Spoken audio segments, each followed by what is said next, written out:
সুপ্রিয় দর্শক, আসসালামু আলাইকুম। আমি আপনাদের আনিস ভাই।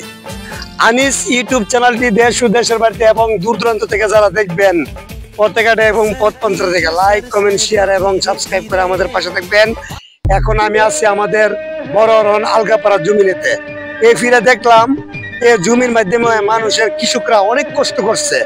এই দেখেন বন পচা, কেতুগুলা দেখেন, ওই সামনে দেখেন বন পচা, এতগুলা বন নষ্ট হয়েছে। ওই সামনে একটু দুবা দেখা যাচ্ছে, ওইখানে বন পড়তেছে। এতগুলা বন নষ্ট হয়েছে মানে বলার মতো নাই। কৃষকরা খুব কষ্ট করছে। ইনশাল্লাহ আল্লাহর রহমতে জমির ধান টানে ইনশাল্লাহ ভালো হয়েছে। কিন্তু এমন একটা গুড় দেশ দুর্গতি লাগছে, দুর্গতি লাগছে। ওই সামনে আমার বিয়ায় কত কষ্ট করতেছে কৃষক। এমন একটা পর্যায়ে আছে মানে বলার ভাষা নাই, বুঝছেন। ধান ভালো হয়েছে মোটামুটি। এরপরে যে সময় আমরা এই জমির ধান কেটেছি, এই জমিনের ধান কেটেছি, তারপরে এই সময় ধান খুব ভালো ছিল। এ সময় শুকনা ছিল, বৃষ্টি ছিল না। তখন ধান কেটে জন্য আমরা বাড়িতে নিয়েছি। তারপরে সাহেবি জমির মাধ্যমে বৃষ্টি আসে পড়ছে। আসার পরে বন আর নিতে পারে নাই। সে বন কি একটা অবস্থা পড়ছে। আমি এখন জমিনে নামতেছি, আমি এখন জমিনে নামতেছি। দেখেন কতগুলা বন ফসেছে। এইভাবে যদি বন নষ্ট হয়ে যায়, কৃষকের উপায় কি? এই দেখেন কি অবস্থা বনে, দেখছেন কাদা হয়ে গেছে।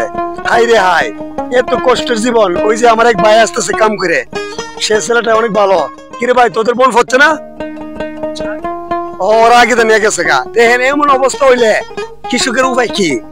অনেক কষ্ট করে তো একটা জমির মধ্যে মনে কামলার একটা রিট 1200-1300 গেছে। এমন একটা অবস্থায় যাকে আমি এ পর্যায়ে যাইতেছি না। সুপ্রিয় দর্শক, আসসালামু আলাইকুম। আমি আপনাদের আনিস ভাই। আনিস ইউটিউব চ্যানেলটি দেশ ও দেশের বাড়িতে এবং দূর দূরান্ত থেকে, পথঘাটে এবং পথপন্থ থেকে যারা দেখবেন, লাইক, কমেন্ট, শেয়ার এবং সাবস্ক্রাইব করে আমাদের পাশে থাকবেন। আরো এমন এমন সুন্দর বিনোদন নিয়ে যেন আপনাদের মাঝে আসতে পারি, এই প্রত্যাশায় আমি আনিস রহমান আনিস শেষ করবো একটা গান গাইতে চাই। গানটা আমি আপনাদের মাঝে দিতে চাই। আরে কৃষকেরই কষ্ট কেউ তো বুঝে না রে ববেতে, কত কষ্ট কইরা কৃষক ফলাই রে ধান। ওই ধানটা তো নষ্ট হইলে কৃষকের মনে কষ্ট আসে। সেই ধানটা তো নষ্ট হইলে কৃষকের মনে কষ্ট আসে। আশা নিয়া কৃষক চাষ করে, কৃষকেরই মনেতে কষ্ট যে আসে রে। বন পচিয়া গেল তাই রে, আই রে কৃষকেরই মনেতে কষ্ট আসে রে। বন পচিয়া যখন গেল রে, আরে আমাদের জমিনে ভালো ধান ফলেছে, অবশেষে বন গুলা পয়সা গেছে। আমারই জমিনে ধান খুব ভালো হইছে, অবশেষে বন গুলো পচেছে। বন পচাতে কৃষকের মনে কষ্ট পেয়েছে, বন পচাতে কৃষকের মনে কষ্ট পেয়েছে। এইভাবে কি যেতে পারে? আরে মনির রোজ হইল 1200, কামলার রোজ হইল 1300। এইভাবে কাটছে ধান কাটারে, হাই রে কামলার বেতন 1200, কৃষকে হাঁটছে তখন বেতন দিয়া পুষে নাই রে।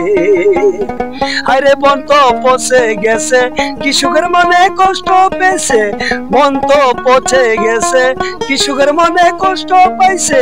এইভাবে কি যেতে পারে? সবকিছু উপরওয়ালার কাছে আছে তাই, ইনি যেমনে না চাইতে মেনে নাচবে। বন তো পচে গেছে, কৃষকের মনে কষ্ট পাইছে। দুঃখ কইরা এবার লাভ নাই রে, হাই রে বন তো পচে গেছে, কৃষকের মনে কষ্ট পাইছে। এইভাবে তো দুঃখ করো না, এইভাবে তো দুঃখ করো না, হাই রে এইভাবে কি দুঃখ করো না।